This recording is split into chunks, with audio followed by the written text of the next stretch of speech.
Hi, I'm Simon with AppliancePartsPros.com. Today we're going to show you how to repair your appliance. Are you ready?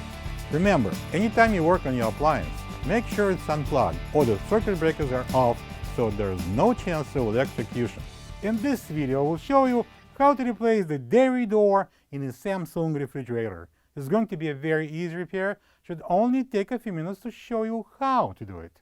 When you open up the package, you're going to get a new dairy door. This dairy door is located on the top of the fresh food compartment door of this refrigerator. It's used for storing dairy products.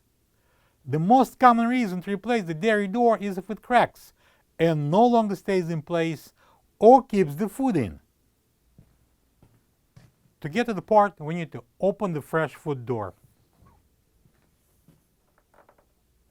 To remove the old dairy door, we need to open it and then push it in to free the left side hinge. Then we can pull out the right side hinge. This is the old dairy door next to the new one. If you don't have this part, you can get it from AppliancePartsPros.com.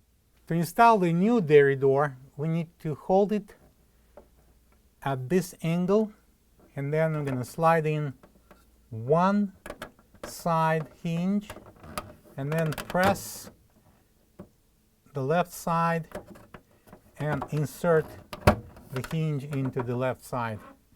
And now when we're done, we can close the door. Plug the fridge back in and make sure it's cooling.